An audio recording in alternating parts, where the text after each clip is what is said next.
All right, well, happy Monday, gamers. Welcome back to the Game News Show. We got quite possibly a price on the Steam machines coming out later this year, and a lot of us are not surprised, but I think a lot of people are going to face some sticker shock when they finally see this news or the official price gets confirmed to be in this ballpark. What else do we have? We got, well, some Pokemon news and Legos. I'm only covering it because it's Pokemon, but also who doesn't love Legos? But yeah, let's talk about that. And then GameStop makes a bold move at the beginning of the year. And I don't know who all's affected by this, but I'm kind of worried that my area is affected. But anyway, let's jump in right with our first article. We got the Lego Pokemon sets up for pre-order. They look phenomenal, except for the price, but let's not jump to the price just yet. Let's enjoy just looking at like the Lego Pikachu set. Looks great. This Kanto starter set is just, fantastic. Eevee, adorable. Love it. I would love to build this set. And then Kanto Region Badge Collection. I love it. This is cool. This is a pre-order bonus. It's free if you get the Kanto starters. Dan, thank you so much for that sub. Vertical is sick. Dude, let's go. I finally got it working right. But anyway, this badge set is free if you do the Kanto starters. But hey, let's talk about the prices because it's Lego and it's going to cost a lot. The Pikachu and the Pokeball set, $200, $200p. Like that's a lot. That's a lot of Poké dollars. Venusaur, Charizard, and Blastoise set, the Kanto starter set. You're not ready for this. $650, and the Eevee is $60.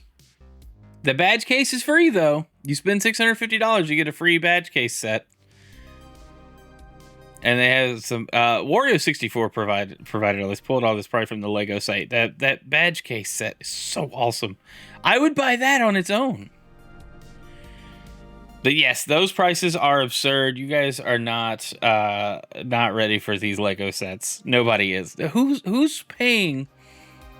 And this is gonna get scalped. Need you guys to know.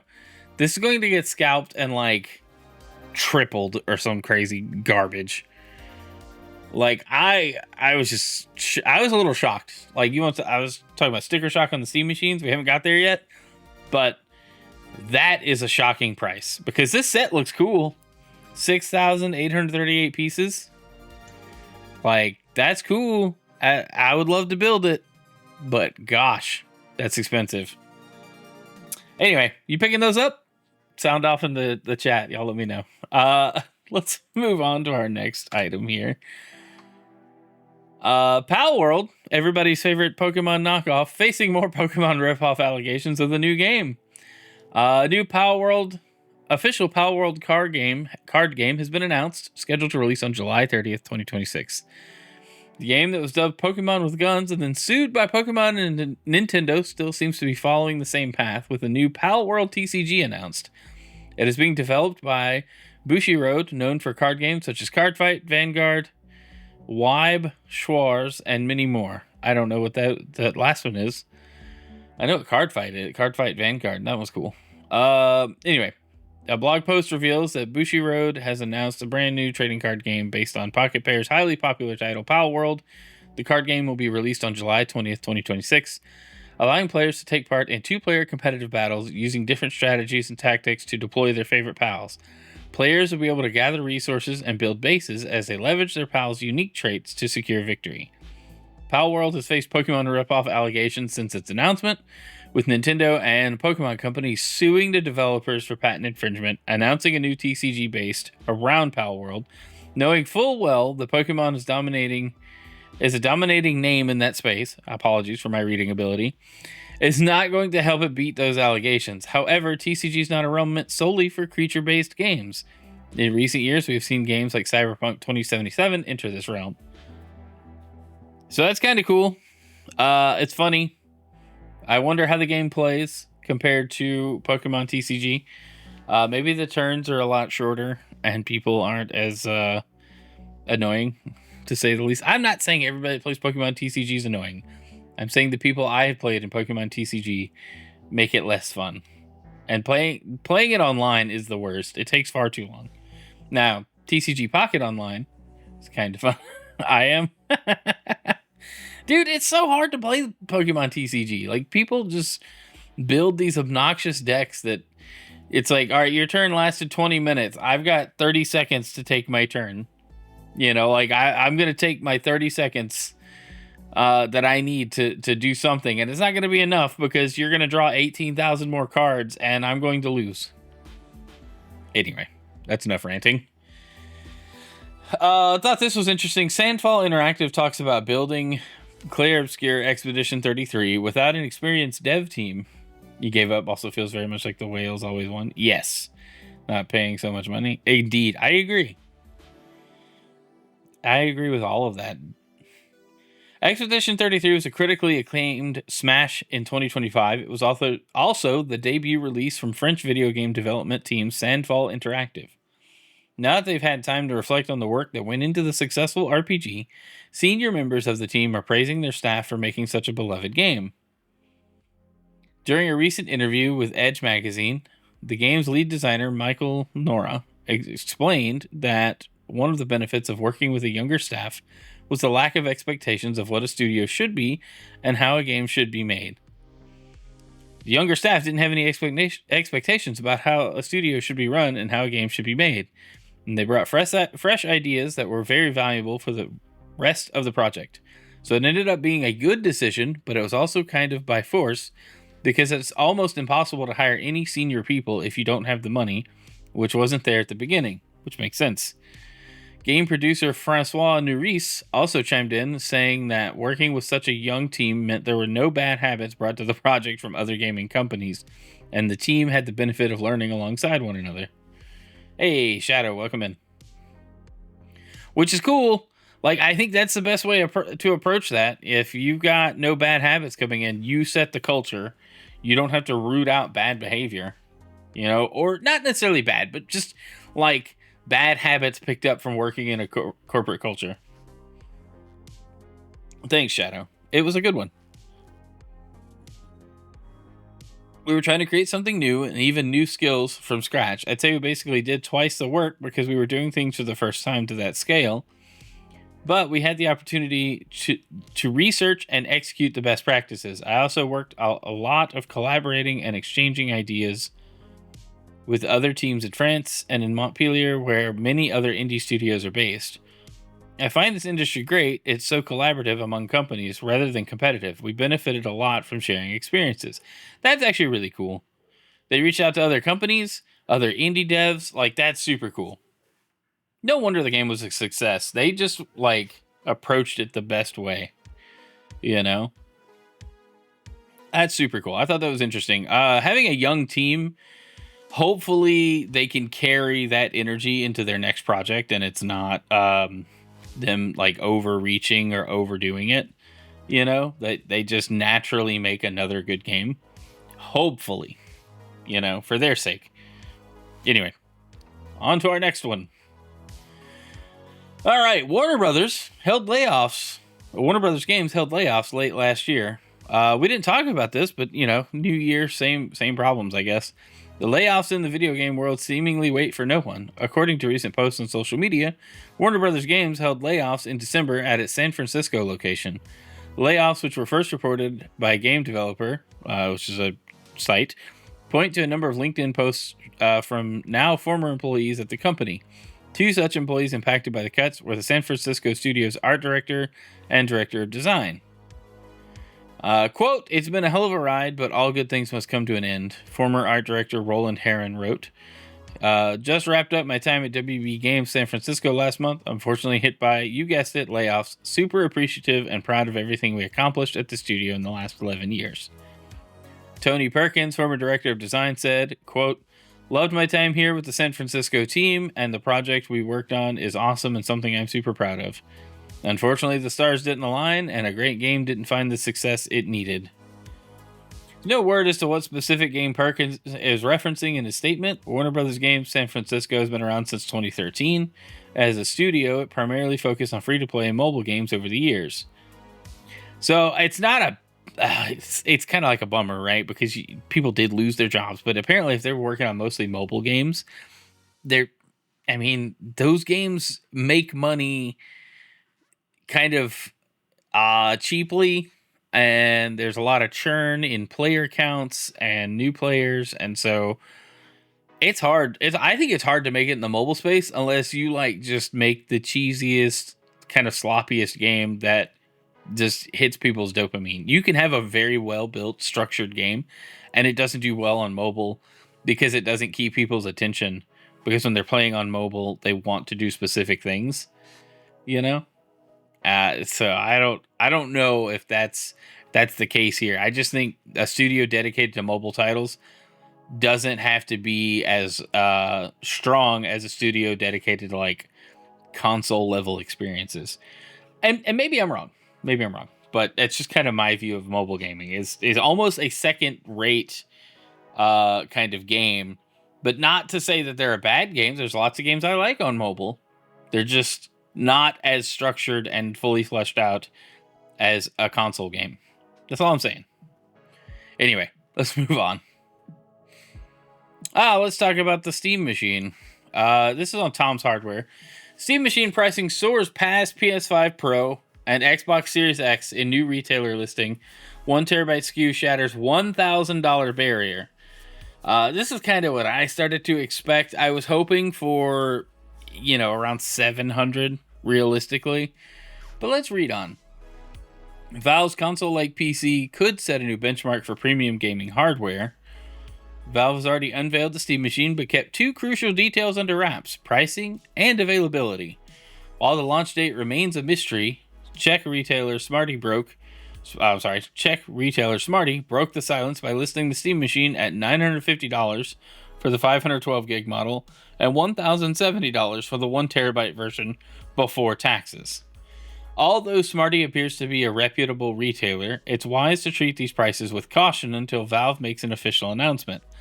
As the Redditor who discovered the listings point out, the Steam Machine price tags weren't publicly visible. They were hiding within the website source code, which, you can get to any website source code by pressing F12 on your keyboard. So it's not like any hacks or anything happened. Meanwhile, Hajadan, a Czech user on X, discovered that Alza, one of the largest retailers in the Czech Republic, has also listed the Steam Machine at prices similar to Smarty. While the two discoveries lend some credibility to the numbers, they could be placeholders or estimates, so we still recommend you throw some salt over the listings. As a retailer, Smarty's listed prices naturally include the store's markup, which means they'll be higher than Valve's direct pricing. For context, the Czech store sells the Steam Deck OLED 512 gig version for $632.96 pre-VAT, while Valve offers the same configuration for $549. It suggests that Smarty applies roughly 15% markup to its products. If we apply the same logic to the Steam Machine, US prices might be closer to $826 for the 512 model and $930 for the 1TB version. That's a notable difference, and it could make Valve's official pricing slightly more palatable for potential buyers. Not that much. That is slightly better. We can't argue that.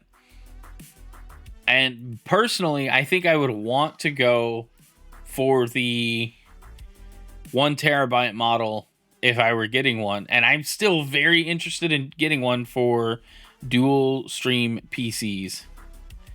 Dual stream PC setup, dual PC streaming setup. What am I trying to say? Anyway, that's what I would want one for my own personal need. But I also would probably move it to the living room every once in a while.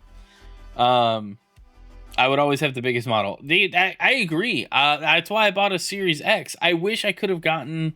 I guess I still could, but I just don't see the benefit right now in buying a PS5 Pro. I kind of want a PS5 Pro, but I don't want to pay those prices for it. Like, right now is the worst time to buy hardware in any capacity.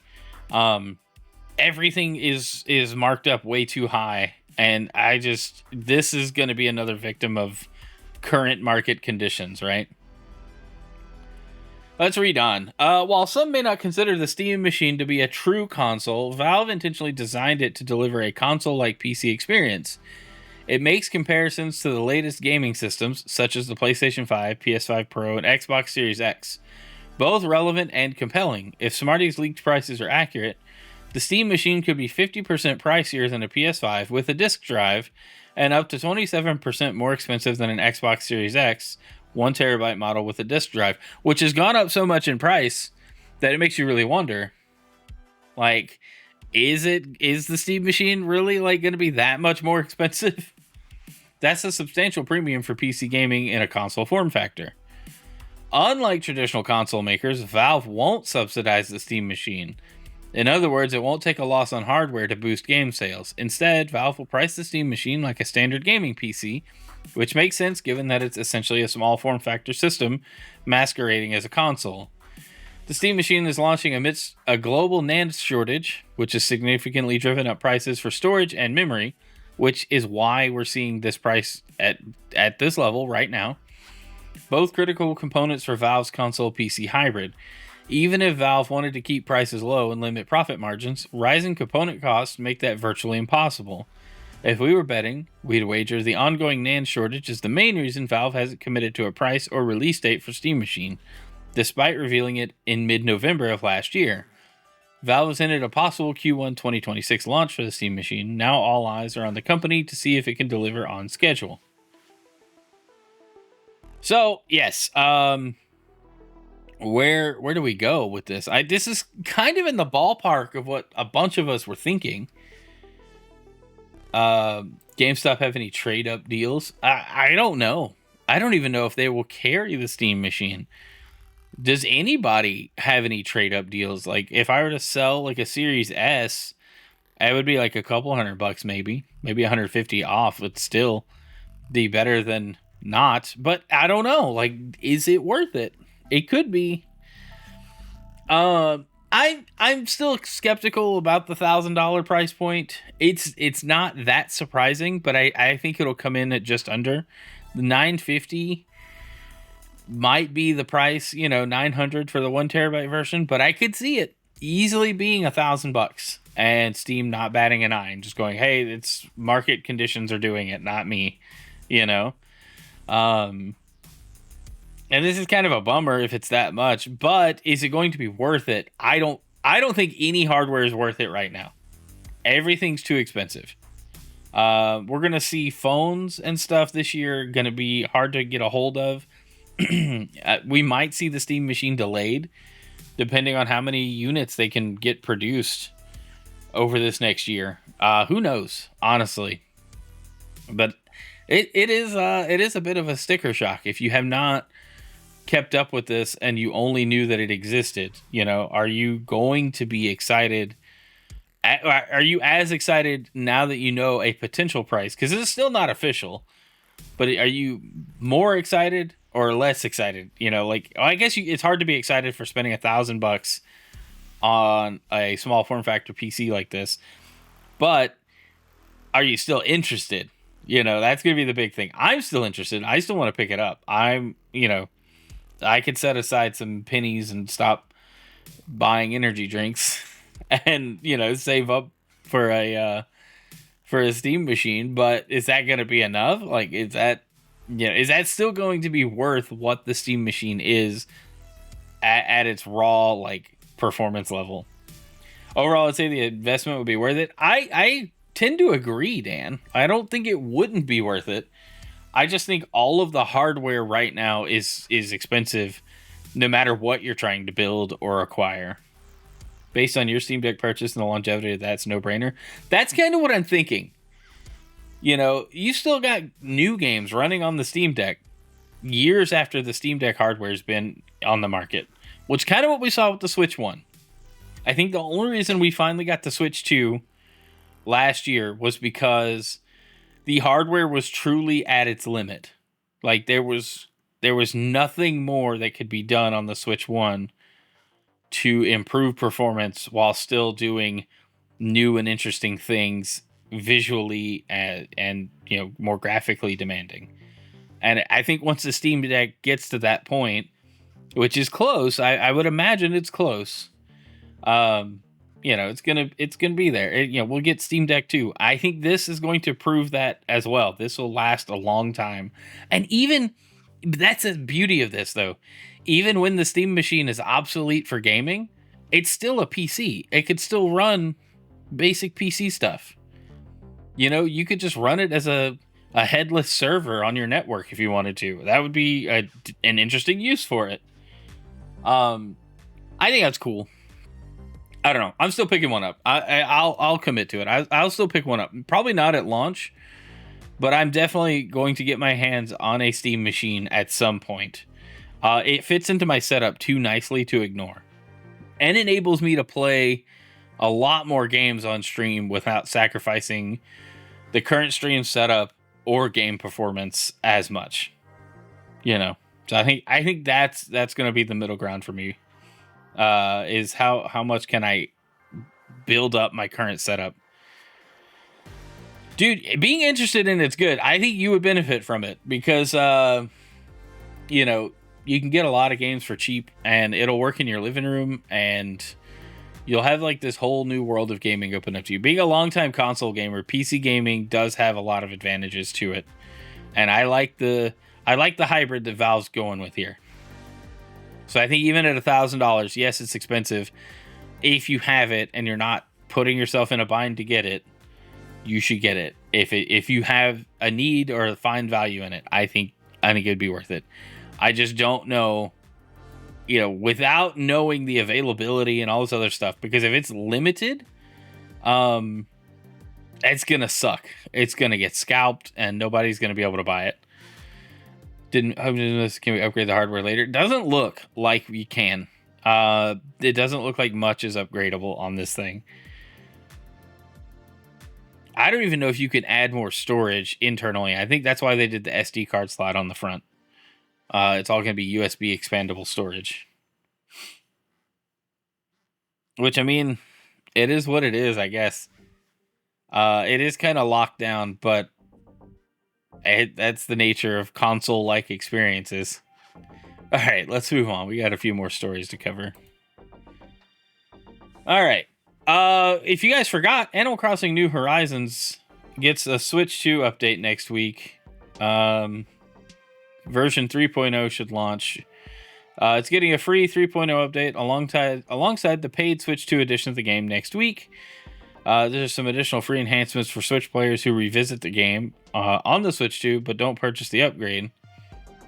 This is now highlighted on Nintendo's free updates page for existing Switch games. It notes how the original Switch version of New Horizons will get a visual update, optimizing visuals on the Switch 2 display and improving the image quality.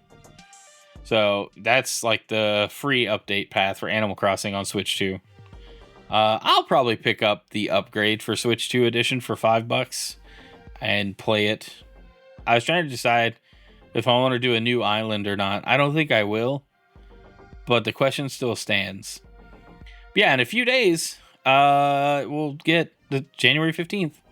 Animal Crossing is getting updated. So if you've put it down and you got a Switch 2, check it out. Even if you haven't gotten a Switch 2, the 3.0 update does add a bunch of content and might be worth checking out. So do that. All right, let's move on. Speaking of Animal Crossing, Tetris 99 has the first Maximus Cup of 2026 with an Animal Crossing theme that you can unlock. That's kind of cool.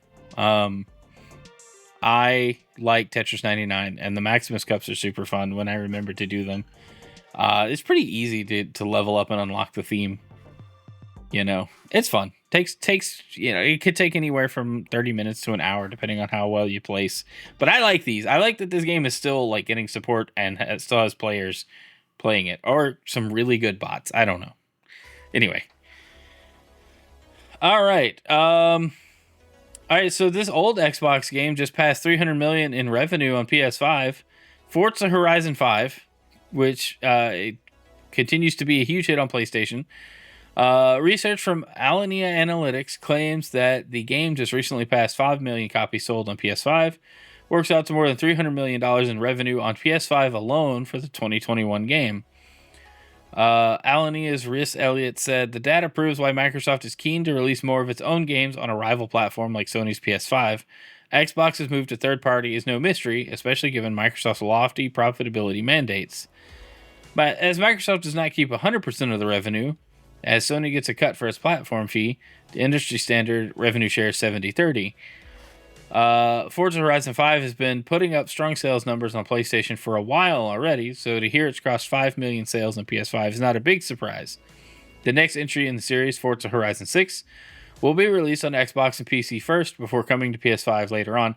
I could see them accelerating this timeline, shortening that gap to almost nothing with the success of Forza Horizon 5. However, you don't want to annoy people that just bought 5 and tell them 6 is coming out. You know. Forza Horizon 6, which is set in Japan, will be among the titles shown at the Xbox Developer Direct on January 22nd. The showcase will include more updates on New Fable game. Both Forza Horizon 6 and New Fable are in development at Playground Games. I just thought it was interesting that, Forza Horizon just printing free money for Microsoft, basically. Hey, Supersonic. Yeah, we're winding down. We're at the end of the news show. But welcome in nonetheless. You can catch the VOD over on YouTube. If you wait, I'll have it uploaded at about 10:30 Central Time. It'll be just the news portions and this conversation, so it's kind of meta. But anyway, so yeah, this is why Microsoft is releasing games on PlayStation. Because they can't ignore that it made $300 million in revenue on PS5. And I don't know if that's the $300 million they made or it sold enough to I guess it's the copy sold 5 million. So 300 million in revenue, and they get to keep 70% of that while Sony takes 30% of that. That's not a what did I do? I opened a link. That's not an insignificant chunk of change for either company, right? So they're going to keep doing the PS5 releases, and Microsoft is going to be simultaneously a first and third party publisher. First party on their own hardware and third party by being everywhere else too. And there's nothing wrong with that. It's weird. It makes buying their hardware kind of a moot point for a lot of people, but Microsoft don't care. Microsoft just needs your money. And whatever way they can get your money, they'll take it. So yeah, I thought it was cool. I mean, good for the devs. Playground definitely makes good games, and it's good that they're getting more exposure because of it. Let's look at it at that perspective, not Microsoft making a boatload of money.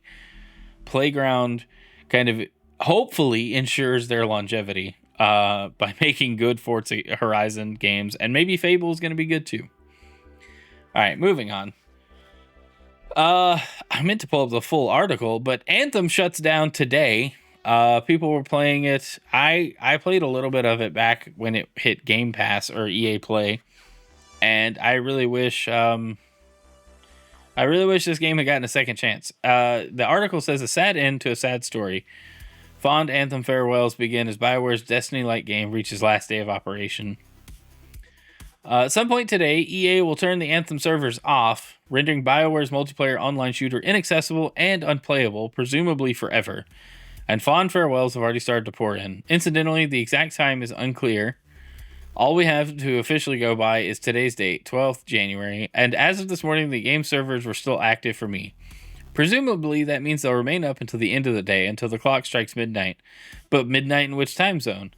Best guess would be Pacific time, and that's the time zone EA's Redwood City, California headquarters is located in.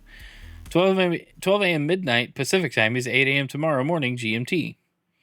I've also seen suggestions the Anthem servers could come down in line with the game's maintenance window, which was apparently at 8 a.m. Eastern time, or thereabouts, which is 1 p.m. GMT. I'll keep an eye on it and try to clarify with EA. It's fair. I think the game had some wild premise. I loved the concept. Hey, everybody gets an Iron Man suit. It's a shame that it didn't get a second chance. Maybe that second chance was wasted. I don't know. But I really liked what the game had to offer. I only played a few hours of it, and I was by myself, but I wanted to play more. There was other games I was also playing, which is maybe why it did so bad. Other games were doing it better. But I wish it had a second chance, a second wind on current hardware. I think that would be awesome if we could have gotten the Anthem 2.0 update. So, farewell. Things been cleared up with Ubisoft, or are they still trying to repair what? I haven't seen an update on the Ubisoft hack. I think they're trying to keep it hush hush. All right. Speaking of Ubisoft, though, a poster for the Division Definitive Edition has been seen apparently at a Ubisoft event in Japan. So that's kind of cool. Don't know if this means a new game's coming out, but or a definitive edition, a re-release of the Division.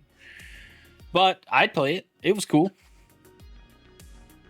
It was a fun looter shooter to play with friends. So that's kind of neat. I would play it. All right, our last story. GameStop reportedly shuts hundreds of U.S. stores as CEO strives for $35 billion pay packet. Let's see. U.S. retailer GameStop has reportedly shut hundreds of stores, while CEO Ryan Cohen gets set for a $35 billion pay package if he successfully gets GameStop market cap to $100 billion, 10 times its current value. Polygon reports hundreds of workers have been let go in a series of abrupt store closures. Some employees are claiming that the closures came as a shock and with very little notice, affecting even well-performing staff in stores. According to the GameStop closing list, more than 400 stores have confirmed they have closed or plan to close in January 26. We're going to open that. I want to look at that later. It's the highest for any month on record and equates to 20 to 25% of all GameStop stores across the United States. I had heard my local GameStop was closing and wanted to stop by for the last time because that store was my childhood. Once I arrived, it had already been closed, wrote one unhappy customer. I wanted to say thank you to the manager there. He had been there since I was a kid, and I always recognized him when I went in the store. Thank you for the memories. It may have just been your job, but that store gave me some good memories. That's just crazy. Like, they're shutting down stores at the beginning of the year.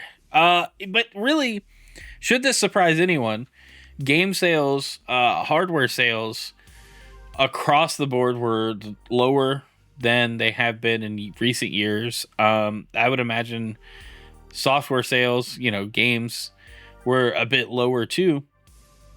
When we looked at the top 5 games between 2024 and 2025, they were the exact same games that were pretty much online, digital only releases. So this is just a sign of the times that we're in, and GameStop knows that their days are actually numbered as we move more and more towards a digital only future across all games.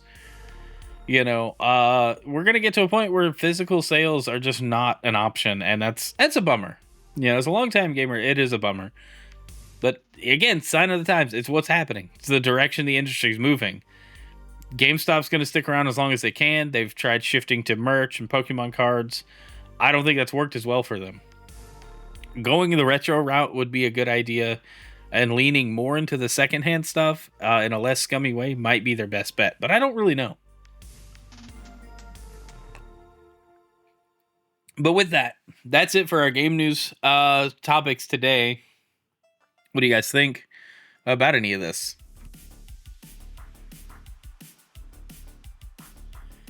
But yeah, that's it. I'm going to wrap it up here. If you're watching after the fact, thanks for being here. It's awesome. The support has been great. I love that you guys have been enjoying the morning news shows. But yeah, I'm going to go edit this now and post it up for a VOD format for you guys, and it'll be good. Thanks for watching. Be sure to subscribe, comment, and such. And yeah, thanks.